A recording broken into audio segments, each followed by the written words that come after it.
Muito bem.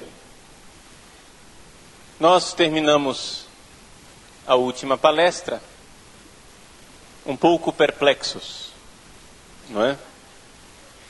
Mas faz parte do anúncio da Boa Nova a gente fazer com que as pessoas saibam que estão perdidas. Ou seja, Jesus é Salvador. Mas do que adianta eu dizer para as pessoas, o Salvador está aqui, se as pessoas não se sentem perdidas de forma alguma? Entende? As pessoas não precisam de um Salvador. Elas acham que está tudo bem. E se está tudo bem, não vão procurar a salvação. Quando nós vemos que a liberdade que o mundo nos propõe é uma escravidão mais dura e cruel do que o serviço de Deus, aí nós nos decidimos por servir a Deus. Então, é aqui que vem a luz no fim do túnel. E essa palestra quer ser isto, a luz no fim do túnel. Eu quero colocar para vocês, nesta palestra, um pouco esta perspectiva de que, de fato, Deus é a nossa esperança.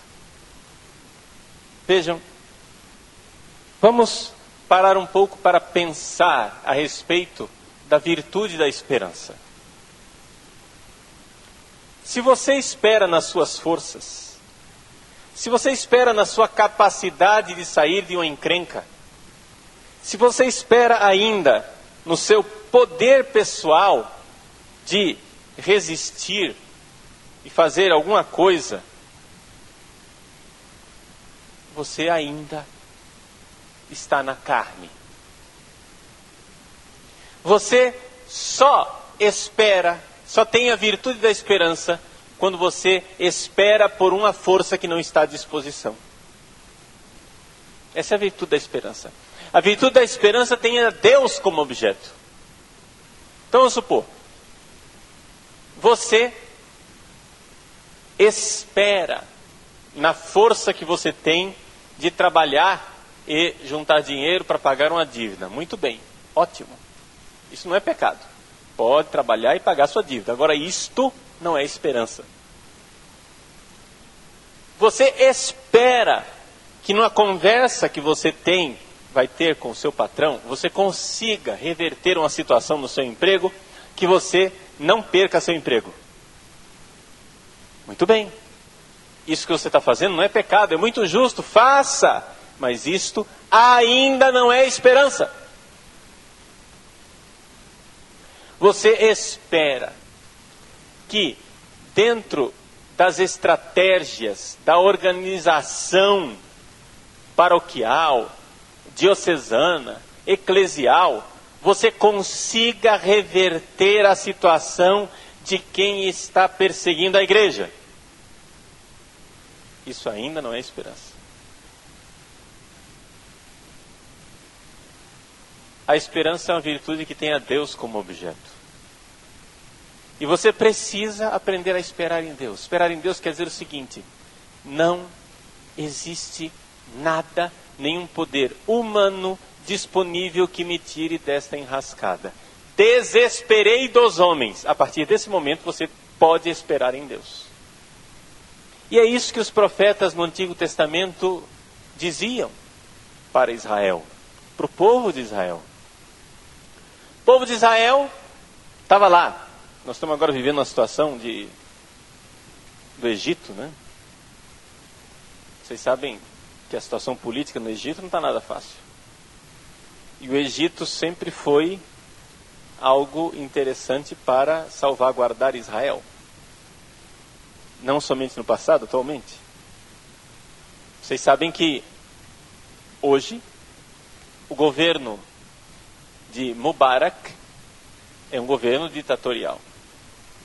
Mas esse governo ditatorial é um governo ditatorial que ainda segura o radicalismo religioso muçulmano.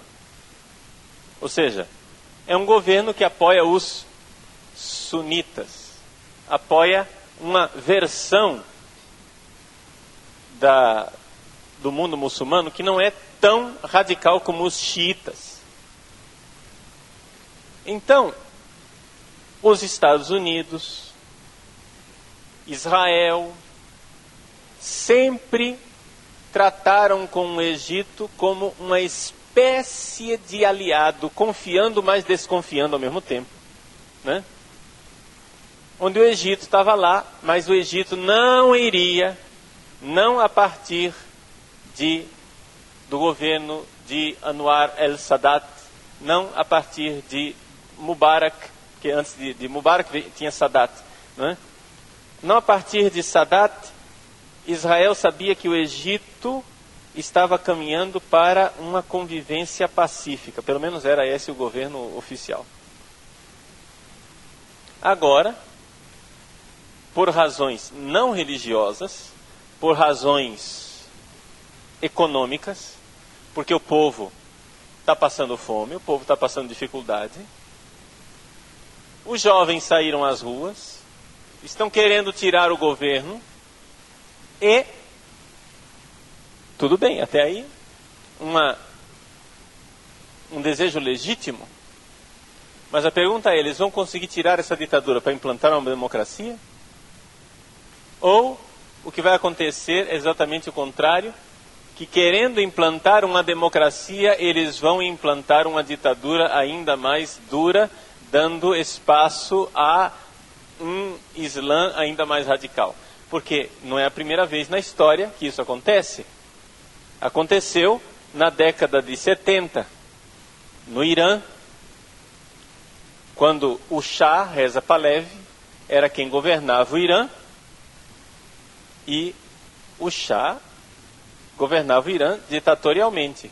Muito bem, fizeram a revolução e os ayatolás agora governam o Irã de uma forma muito mais, infinitamente mais sangrenta e ditatorial do que o Shah Reza Pahlavi. Entendem o problema? Então, aqui que está a coisa.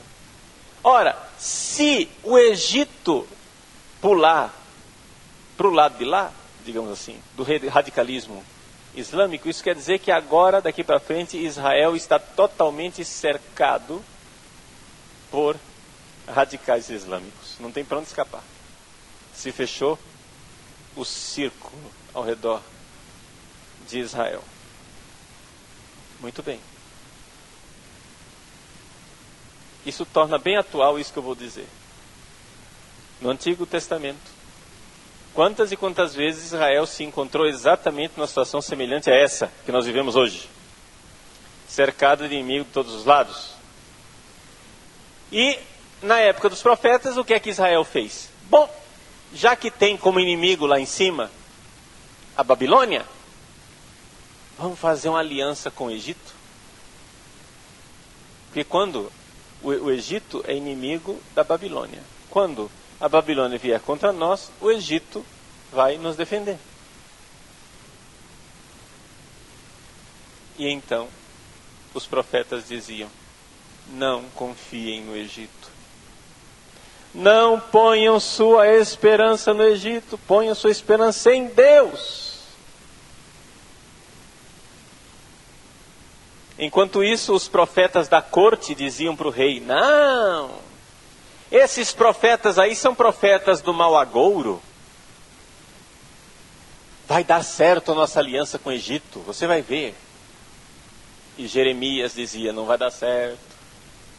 Isaías dizia, não vai dar certo.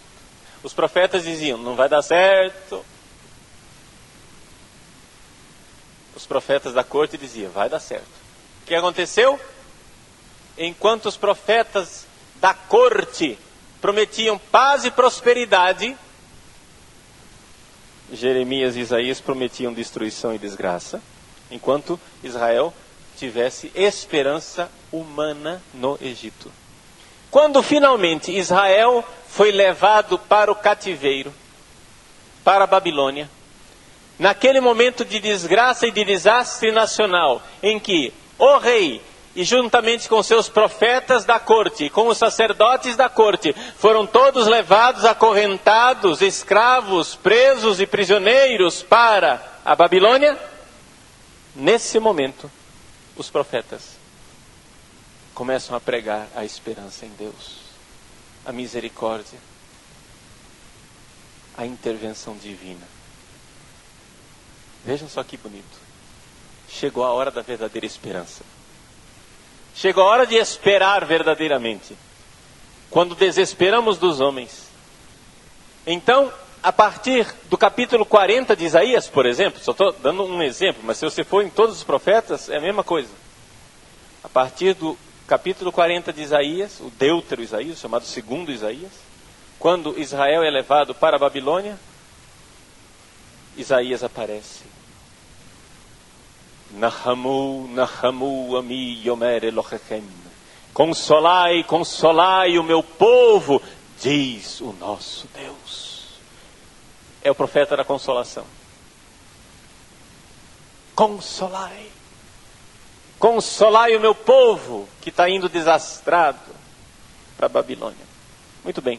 Nesse momento, meus irmãos, é a palavra de Deus para nós. É a consolação. É a salvação que vem de Deus. Não estamos esperando nas nossas forças, porque nós não as temos. Não estamos esperando numa intervenção humana salvadora, porque provavelmente não acontecerá, mas esperamos em Deus. Estamos na mesma situação dos primeiros cristãos. Eu não sei por que a gente fica tão apavorado, tão assustado, tão desastradamente sem rumo, quando para nós é muito mais fácil. Por quê? Os primeiros cristãos estavam vivendo aquele negócio lá pela primeira vez. Nós estamos vivendo isso tendo o exemplo deles. Para nós é muito mais consolador. Os primeiros cristãos foram perseguidos, mortos, assassinados e deixados nas catacumbas. Mas hoje eles foram perseguidos por quem? Pelo Império Romano. Estamos 2000 anos depois. Onde está o Império Romano? Agora eu pergunto para vocês. Onde estão os cristãos? Quem é cristão? Levanta a mão aqui. Eu estou aqui. Eu estou aqui. E o império sumiu. O império desapareceu. Vejam, nós estamos falando de um império inteiro que conquistou o mundo civilizado conhecido da época. Era um império total e totalizante, maior do que qualquer outro império já tenha sido visto na face da terra, que matou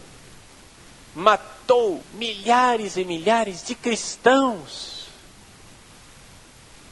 uns crucificados, outros nas arenas com os leões, outros queimados vivos. Quantos foram mortos e perseguidos? E no entanto os cristãos estão aqui até hoje.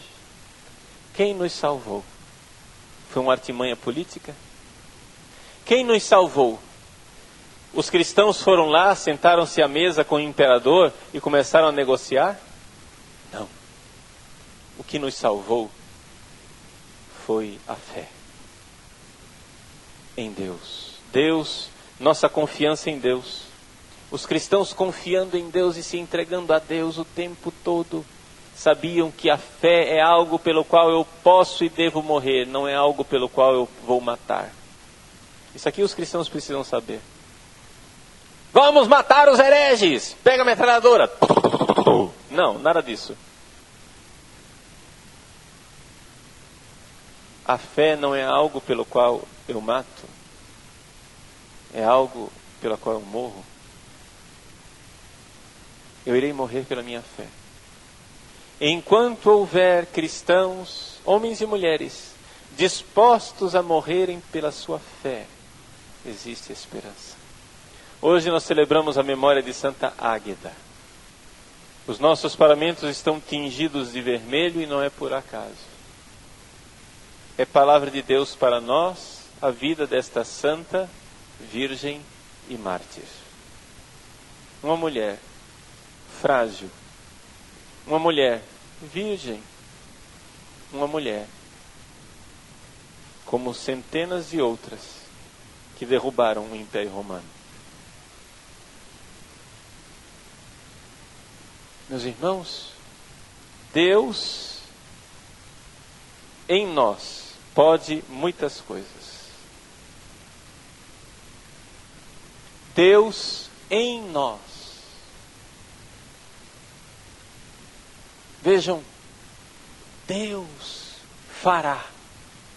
Então, podemos a partir disso montar estratégias.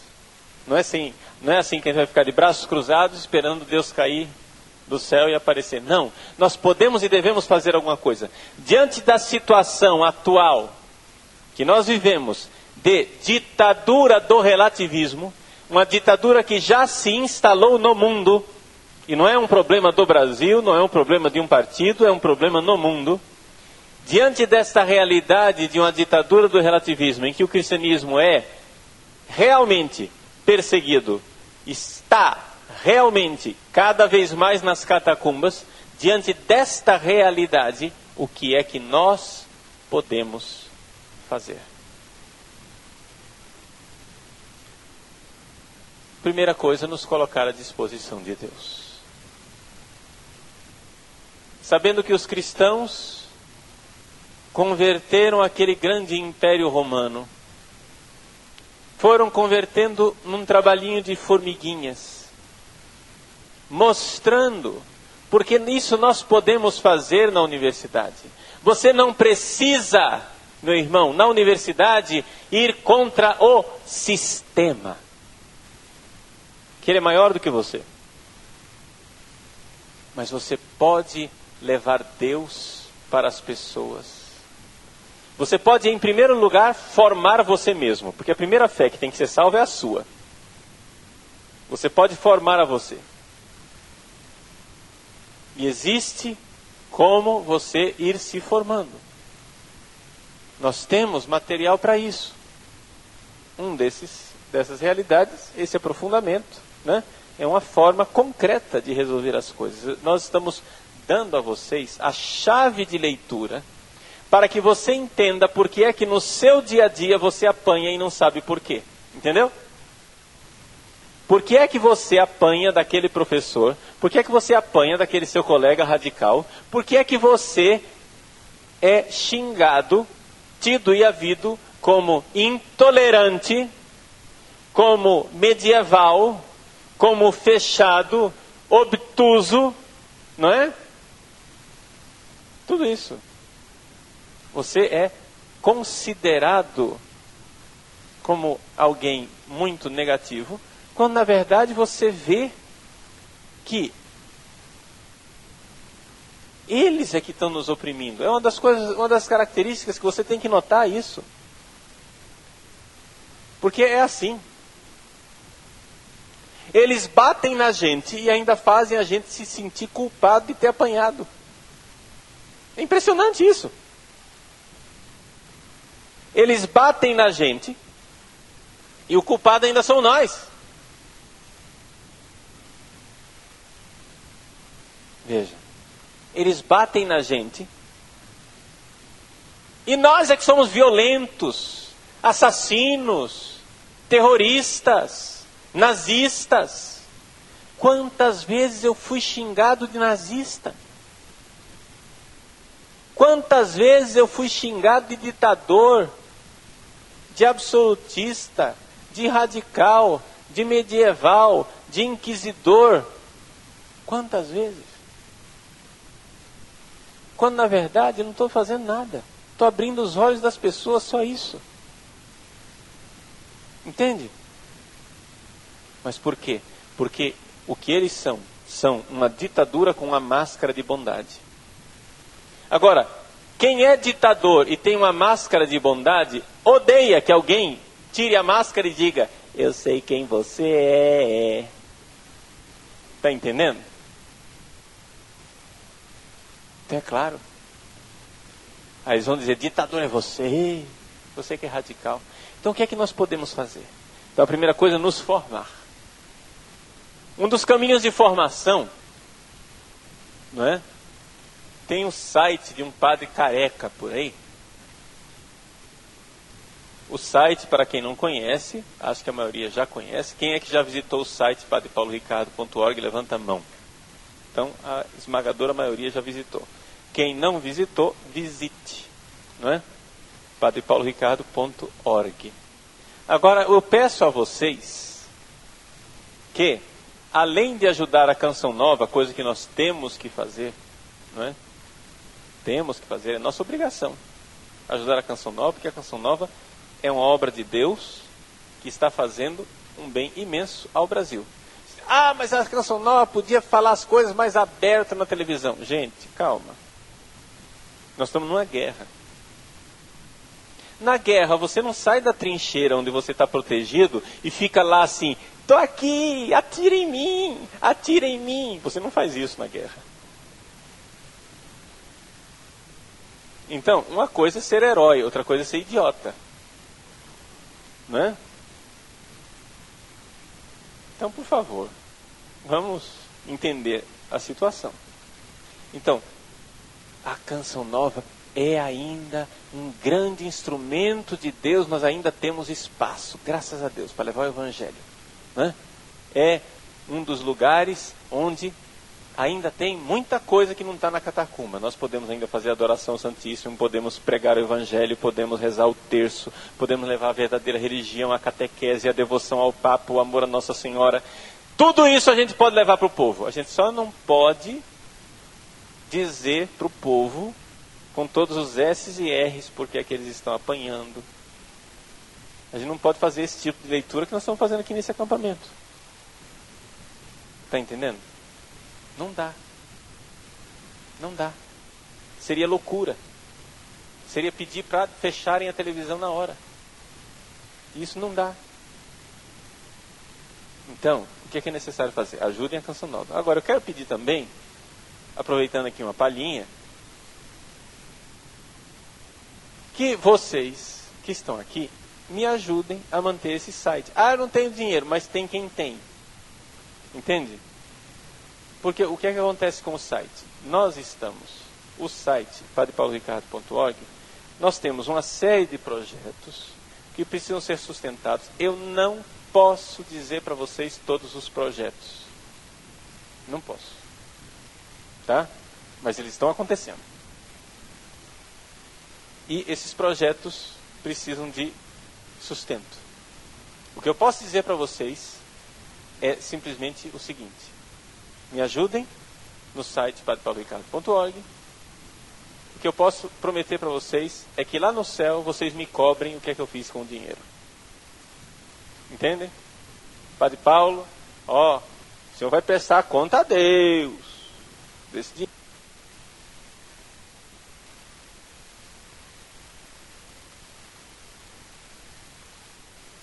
Vocês podem coisa para oferecer de qualidade. Me ajudem a manter e os projetos irão acontecendo. Ok? Tá? Então, façam propaganda. Pega a lista de endereços de vocês lá, de e-mails, gente que você vê que gosta de estudar. Escuta, você conhece o site do Padre Paulo Ricardo. Você já é assinante. Entendeu? Porque é impressionante. Eu tenho um problema sério. Eu sei que eu sou uma boa mercadoria, mas eu não sei me vender. Entendeu o problema? Porque o que acontece é o seguinte: eu sei pedir dinheiro para a Canção Nova, por exemplo, porque não é para mim, então eu não tenho dificuldade nenhuma. Mas quando é para fazer o site, eu fico com aquele complexo de culpa, aquele negócio assim de pensar, mas e agora? Né? Eu vou pedir, não vou pedir, mas eu tenho que pôr óleo de peroba na cara e pedir. Por quê? Porque o site é visitadíssimo, mas ele não é assinadíssimo. Entende? O pessoal pega o conteúdo gratuito e tchau. Agora, o conteúdo pago está lá para sustentar a possibilidade do gratuito, entendeu? E brasileiro tem um jeitinho brasileiro de chegar e dizer, não, eu vou lá. Aí o cara vai, assina um mês, baixa tudo que ele tem direito, volta daqui a um ano. Enquanto isso, o Padre Paulo te vira nego. para sustentar as pessoas, porque vocês têm que entender o seguinte, gente, eu sou um padre, eu não sou uma instituição.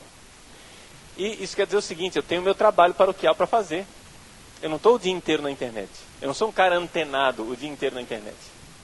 Eu tenho que pagar pessoas para ficarem antenadas para mim. Entendeu?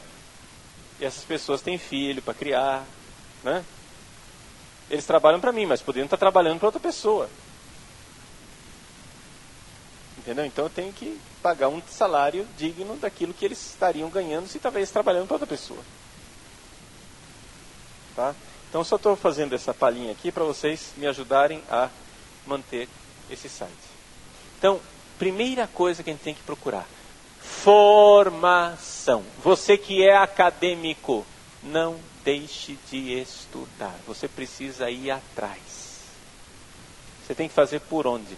Sustentar a sua fé, formar a sua fé, responder às perguntas, às dúvidas, às angústias. Você tem que estar de pé.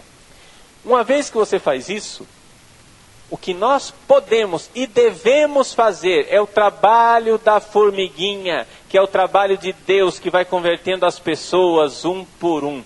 Eu acredito muito nessa evangelização corpo a corpo, está entendendo? Corpo a corpo quer dizer o seguinte: você vai,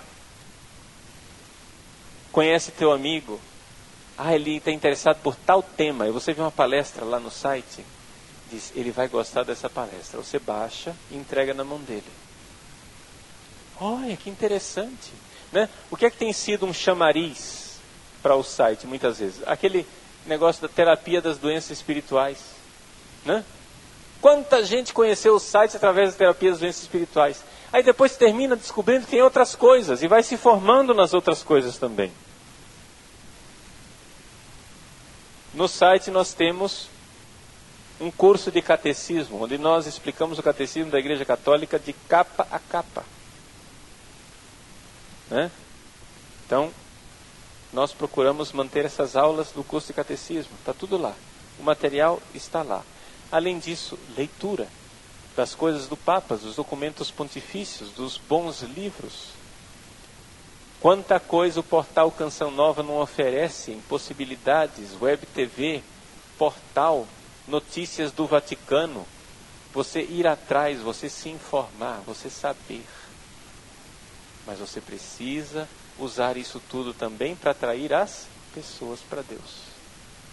Para trazê-las, nós temos que ser bons pescadores de homens. Bons pescadores. E é sendo estes bons pescadores que nós precisamos fazer uma coisa, gente, que é manter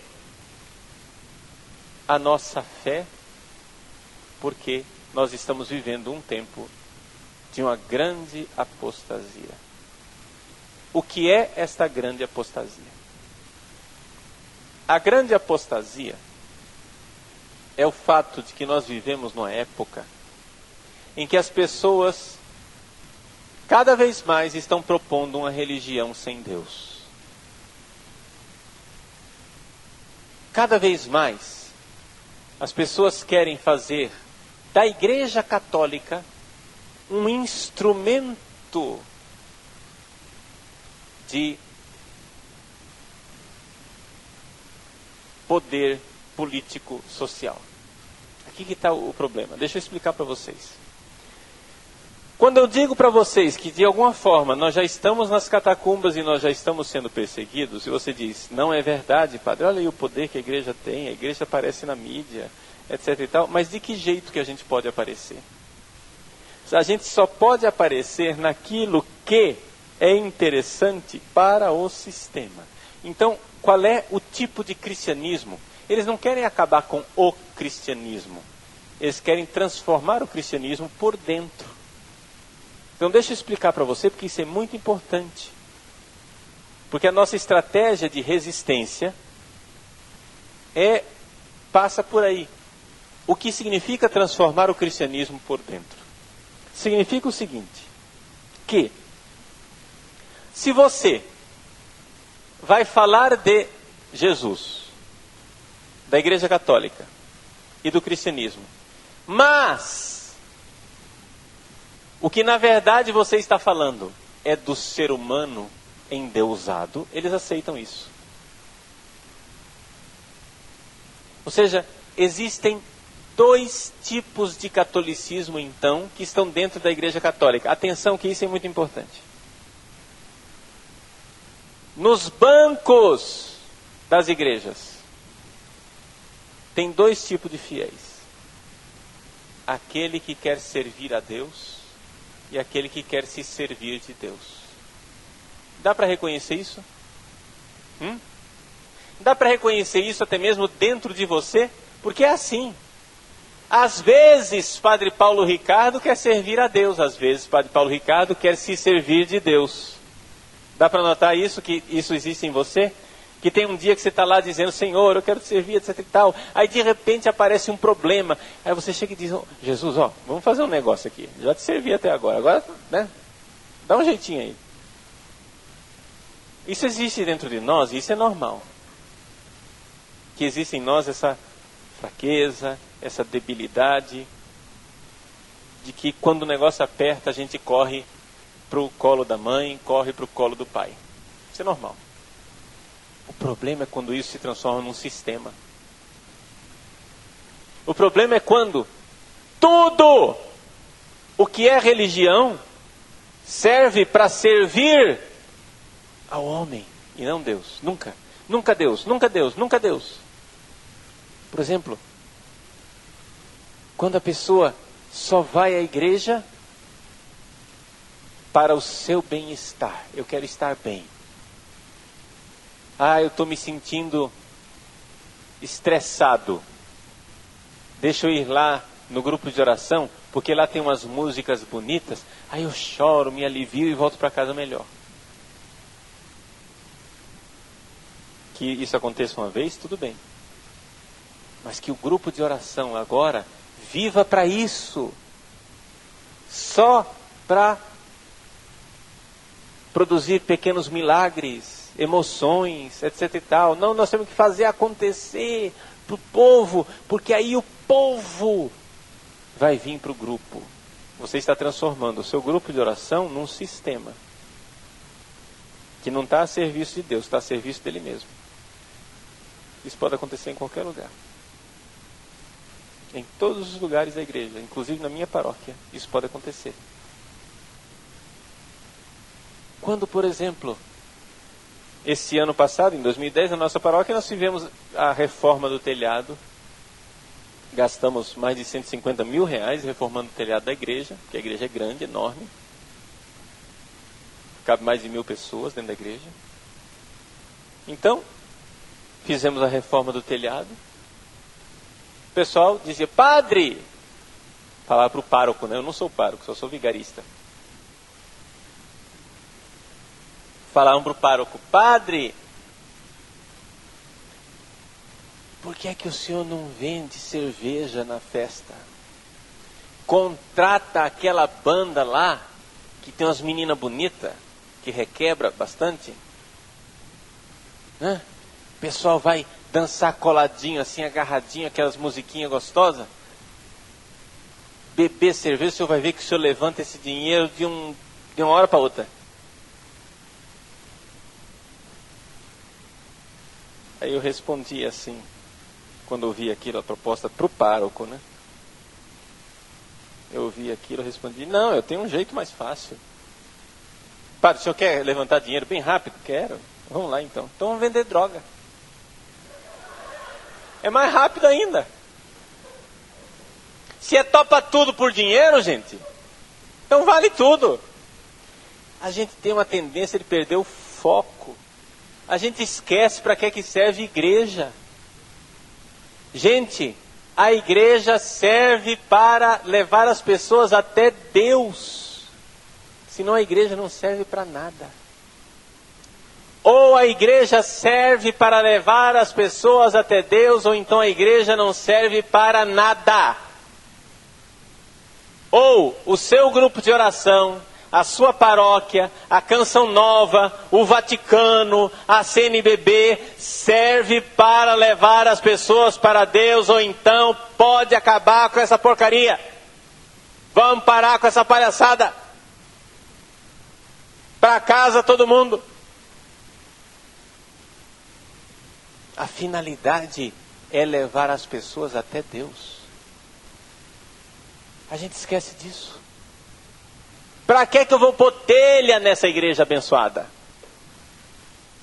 Eu vou pôr telha porque esse barraco serve para levar as pessoas para Deus. Se não serve, meu irmão, pode vender para fazerem um motel. Entendeu? Pode vender para qualquer outra pouca vergonha. Porque se é isso, não está servindo. A gente perde o foco.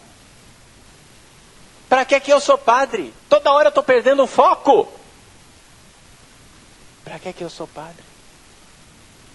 Eu sou padre para eu salvar a minha alma e ajudar as pessoas a se salvarem. Só que a gente esquece disso. Aí daqui a pouco, como eu tenho uns DVDs de palestra, daqui a pouco eu estou achando que eu sou padre para vender DVD. Daqui a pouco, porque eu tenho um pessoal que é meu fã, né? Fizeram não sei quantas comunidades no Orkut aí, não sei o quê, né? Eu conheço o Padre Paulo, eu sou filho do Padre Paulo. Padre Paulo para bispo já. Eu não tenho Orkut, eu não entro no Orkut, mas a minha mãe, ela é orcuteira. E ela é minha olheira. Eu tenho minha mãe é minha olheira, ela me conta tudo que está acontecendo lá no Orkut. Minha mãe é antenada, tá bom? Aí, se eu quiser agora agradar a torcida e viver para agradar a torcida, gente, eu vou ser um mau padre.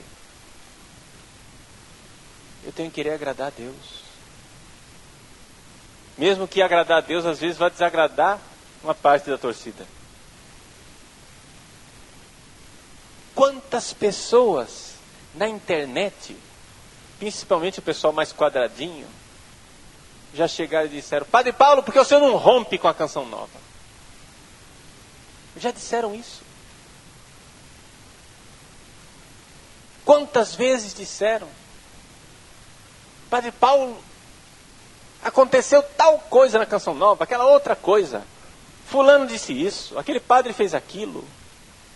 Se o senhor tivesse retidão, o senhor rompia com a Canção Nova.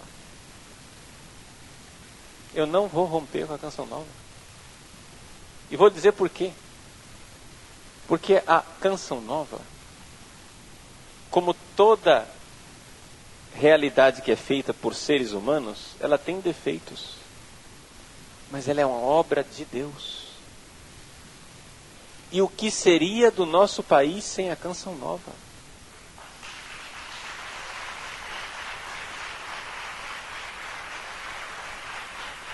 Gente, existem lugares no nosso país onde a Igreja Católica ainda continua com fé católica por causa da Canção Nova. Quantas pessoas não sabem o que é uma adoração ao Santíssimo, a não ser se ligar a televisão e vir a Canção Nova fazendo adoração ao Santíssimo? Quantas pessoas não aprendem a rezar o terço, a não ser quando ligam a Canção Nova e ouvem rezar o terço? Quantas pessoas não sabem o que está acontecendo com o Papa em Roma, a não ser quando liga a Canção Nova e vê o que o Papa está acontecendo? Por quê? Porque existe um bloqueio. O pessoal barra as informações que vêm de Roma, barra o catolicismo tradicional, barra a nossa fé. Eu vou romper com a Canção Nova? De jeito nenhum.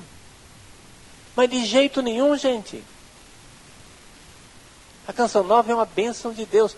Ah, mas aconteceu tal coisinha, meu irmão. Eu não sou casado com a Canção Nova, mas vamos fazer uma comparação de um casamento. Se você vai romper o casamento por causa do defeito... Não, vamos fazer uma comparação melhor. Uma amizade. Pronto, e aí cabe. Eu sou amigo da Canção Nova. Né? Eu amo a Canção Nova. E eu acho que a Canção Nova também me ama. Então, quando o amor é mútuo, a gente chama de amizade. Quando o amor vai e vem, né? Quando o amor só vai, é amor.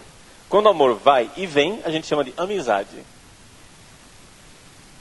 Eu amo a Canção Nova e eu acho que a Canção Nova também me ama. Então, se nós vamos romper todo relacionamento de amizade porque um dos dois cometeu algum erro, meu irmãozinho, você não vai ter amigo nunca.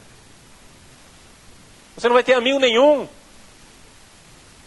Você vai morrer sozinho.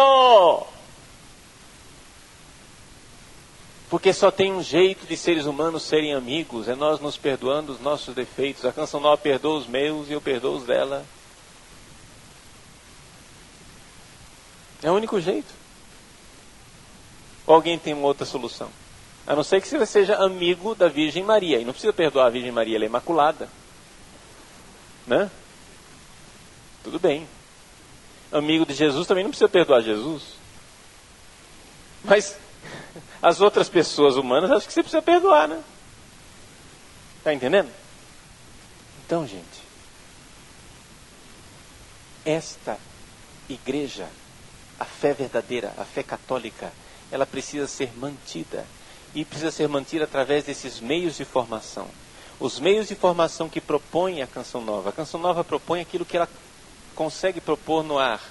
Aquilo que não dá para propor na Canção Nova, existem outros canais. Existem livros, DVDs, sites, etc. E assim a gente vai disseminando a palavra de Deus. E o que não dá para pôr em DVD, em sites, etc. e tal, a gente vai falando de ouvido para ouvido. Entendeu? E é assim que a gente vai evangelizando. E nós precisamos manter o foco. E o foco é: a igreja está nesse mundo para servir a Deus e para colocar as pessoas em sintonia, em comunhão com Deus. É para isso que nós existimos, é isso que nós fazemos. E nós não temos que ficar assustados porque tem um império que se levanta contra nós. Nós já vimos essa cena. Cadê o Império Romano? Passou, virou vapor. Não é nada. O Império Romano agora é uma lembrança do passado. Esse novo império também cairá. Também cairá, gente. Passará. Como tudo o que é mal passará.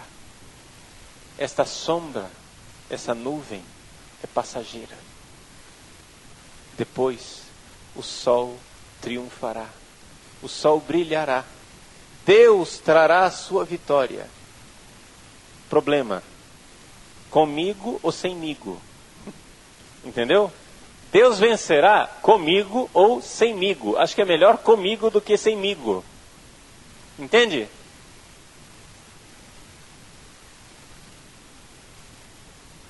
Ele vencerá comigo ou sem mim. Por isso, nós precisamos manter essa fidelidade.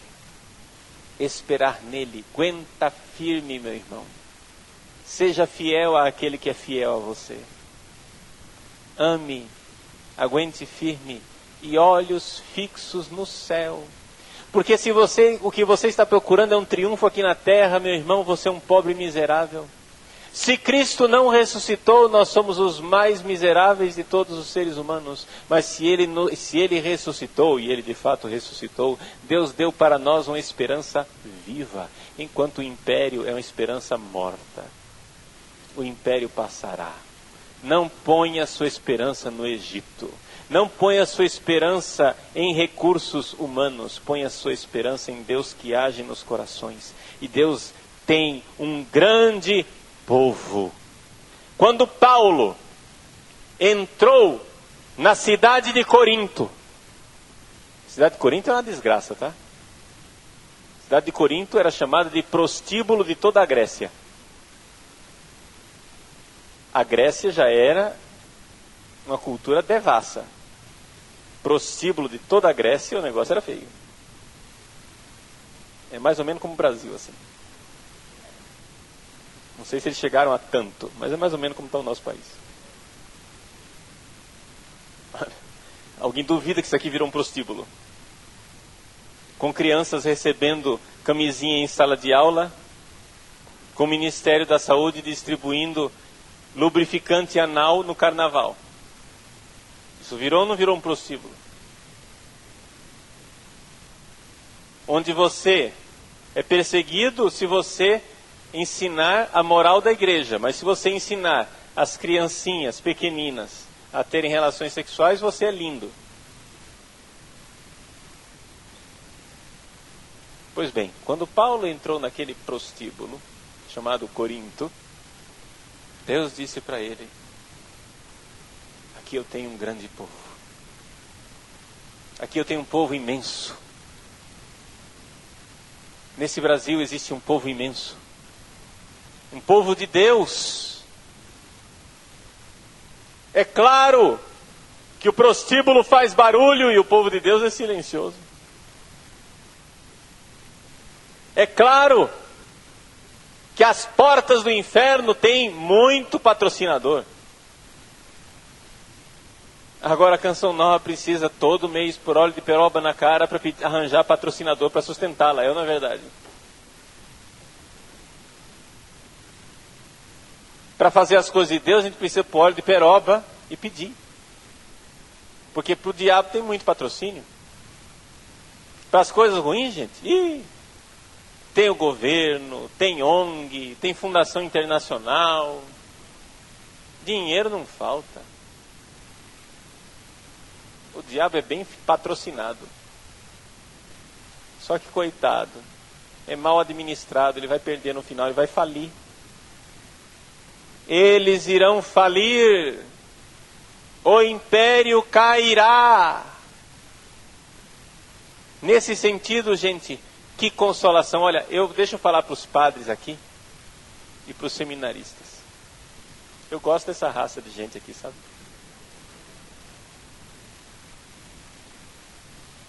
Que consolação que é a liturgia das horas. Os salmos. Os salmos foram escritos para uma igreja perseguida. Já notaram isso? Os salmos foram escritos para uma igreja perseguida. Rezar todos os dias os salmos, a cada momento, né? Senhor, teus inimigos vêm contra mim, não sei o que. Não pensem que toda vez que eu leio esse salmo eu penso, teus inimigos me caluniam, eu penso em mim. Não, eu penso na igreja. Eu penso em Cristo sendo caluniado, a igreja sendo perseguida. Eu faço parte dela, então também eu estou sendo caluniado e perseguido. Mas é a igreja. Mas é a vitória. Deus vencerá. Deus vencerá. E é isso que alimenta este povo de Deus a caminhar. Caminhar, gente. Nós precisamos perseverar. Nós precisamos ter a nossa esperança em Deus. Não ponha a sua esperança no Egito. Não vá sentar na mesa para negociar com o inimigo. Gente, se os lobos estão entrando no rebanho e devorando as ovelhas, o que você vai fazer? Se sentar numa mesa de negociação com o lobo vai dizer para você, mas escuta, e que dieta alternativa você me propõe? Se eu não posso mais comer ovelha, qual é a dieta que você me propõe? Não tem negociação com o lobo. A negociação com o lobo é você dar um tiro na cara deles. Olha, essa é a negociação com o lobo. É você tirá-lo do rebanho. Entende? Não tem negociação com o lobo. Você não vai negociar com o inimigo. Mas enquanto você não se livra dele, porque quem vai conseguir nos livrar do inimigo e do lobo é o pastor que apacenta o rebanho. O evangelho de hoje fala, eram como ovelhas sem pastor. Ovelhas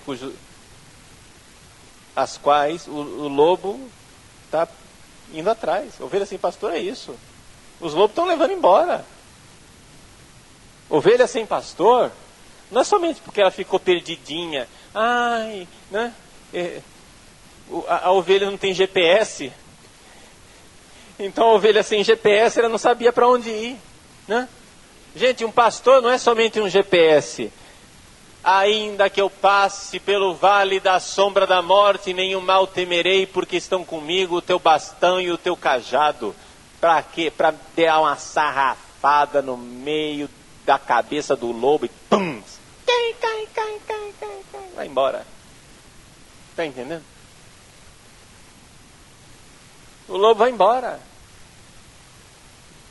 Deus nos protege. Gente, aqui que está a proteção que Deus nos dá. Olha só a promessa de nosso Senhor. Olha a esperança que Ele nos dá. Veja só. Olha o que Jesus disse. Preste bem atenção. Número 1. Eles vos levarão ao tribunal. Vos acusarão. Sereis perseguidos e injuriados. E matarão. Ó só. Matarão alguns de vós. Esse é o número 1. Número 2. Não vos preocupeis, porque não perdereis nem um fio de cabelo de vossas cabeças.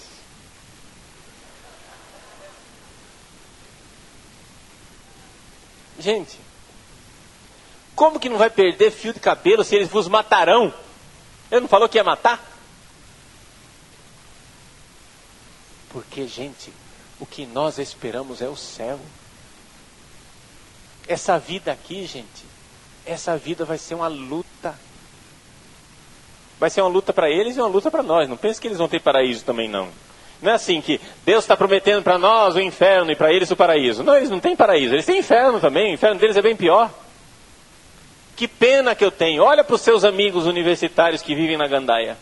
Eles vivem o inferno, aqui na terra.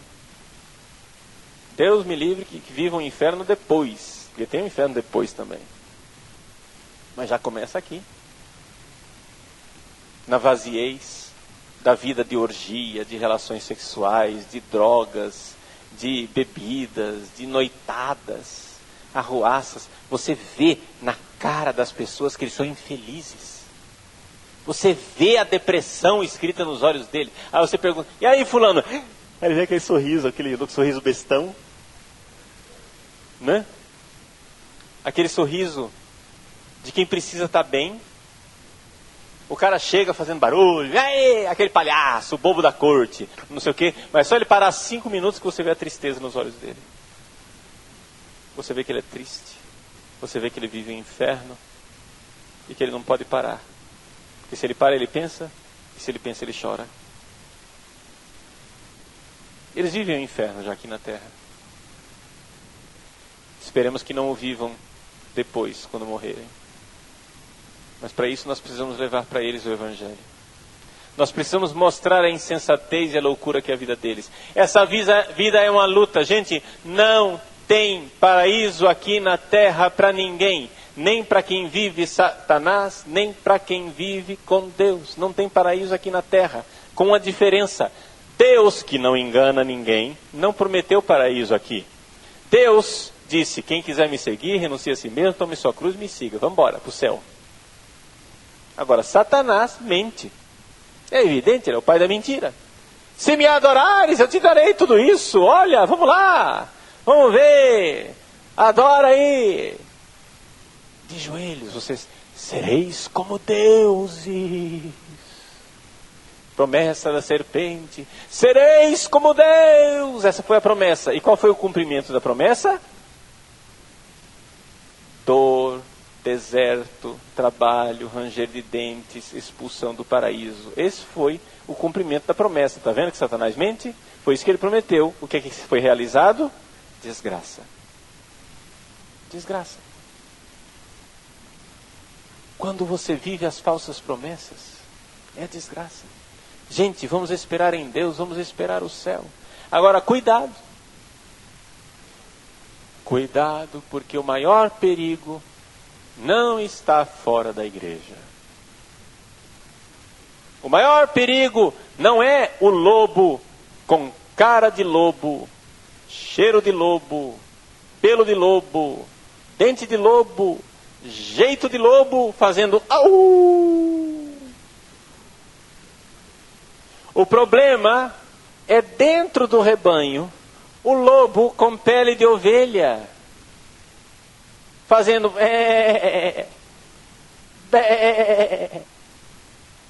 brincando de ovelha. Esse é o perigo maior.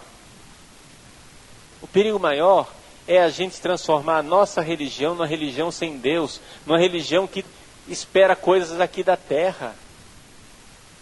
O perigo maior é a gente perder a esperança em Deus, cansar de esperar o céu e começar a planejar paraísos aqui na terra.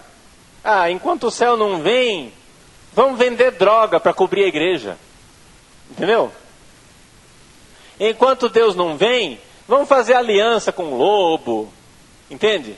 Vamos fazer uma arruaça. Enquanto o patrão não vem, vamos começar a bater nos empregados e tirar proveito. Jesus advertiu com relação a isso. Então, meus irmãos, onde está a nossa estratégia? Onde está a nossa esperança? Resumo do que nós vimos no dia de hoje. Em primeiro lugar, dentro das universidades, essa foi a primeira palestra hoje de manhã, eles querem colocar em vocês uma convicção de que o mundo material é o mundo da realidade. Essa é a realidade. Nós vimos. Não é realidade coisa nenhuma, é um recorte do real, é um pedacinho minúsculo e ridículo do real. E não adianta você dizer que isso é o real, porque isso não responde às grandes perguntas do ser humano. A ciência natural não responde às grandes perguntas do ser humano. O ser humano quer saber qual é o sentido da sua vida, e isso nenhuma ciência dá. Então vamos para Deus que o negócio resolve. Vamos para o todo. Vamos enxergar também o mundo espiritual. Não fique só no recorte material. Mas não somente isso. Segunda palestra. Nós vimos que eles também vendem para nós uma impressão de que, sendo igreja, seguindo Jesus Cristo e acreditando na verdade de Deus, nós somos opressores, inquisidores, Hitlers. Nós somos a pior raça de gente, a pior corja que existe na face da terra. E que se você for relativista como nós somos, nós vamos ser os verdadeiros cristãos. Olha só. O verdadeiro cristão é aquele que prega paz e amor, tolerância, acolher a todos. Todas as religiões são boas. Tudo é bom, tudo é legal. Esse é o verdadeiro cristão. Atrás dessa máscara de tolerância, do relativismo, se esconde o rosto feio de um ditador que quer ser Deus no lugar de Deus. Diante desses dois problemas, que solução podemos apresentar? Terceira palestra. Primeira coisa. Desesperou? Ótimo, chegou no ponto que eu queria. Só espera em Deus quem desesperou dos homens. E então vamos começar a ação de Deus. Podemos fazer estratégias, podemos fazer planos, podemos sim, mas sempre colocar a nossa esperança em Deus. Sempre colocar o foco na realidade de que no céu nós triunfaremos. No céu nosso Senhor Jesus Cristo nos dará o paraíso. No céu Ele vai chegar lá, receber você na porta e dizer: chega minha filha, de chorar. Chega meu filho. Vai enxugar as suas lágrimas, vai dizer: entra para a felicidade eterna. Lá no céu. Aqui nessa vida, meu irmãozinho, a vida do homem sobre a terra é uma luta. Pode esquecer. Você esperava que eu ia te prometer paraíso, né? Eu não sou revolucionário para prometer paraíso para ninguém aqui na terra. Não sou maluco. Eu tenho juízo. Jesus não fez isso. Jesus não prometeu paraíso aqui na terra para ninguém. Ele prometeu: renuncia a ti mesmo, toma a tua cruz e me siga. Essa é a nossa vida aqui na terra. E o foco é a ressurreição no céu. Aqui vivemos ainda a batalha. Viveremos a batalha. O que é isso? Tudo bem, não tem problema. Quantas e quantas vezes os projetos que eu fiz na minha vida de padre. Eu tenho 19 anos de padre, vou fazer 19. 43 anos de idade. Com 19 anos de padre, eu, quantas e quantas vezes, dei com os burros na água nos meus projetos. Ia por um lugar, dava num beco sem saída, dá marcha ré, vamos tentar outra coisa. E a gente fica nesse vucu-vucu, né? Tentando fazer as coisas. Quantas vezes fui caluniado, perseguido, taxado de radical, de maluco, de doido, de não sei o que, etc e tal, de infiel à igreja, e disso e daquilo. Quantas e quantas vezes? Sim, só que acontece o seguinte: eu não posso esperar outra coisa dessa vida.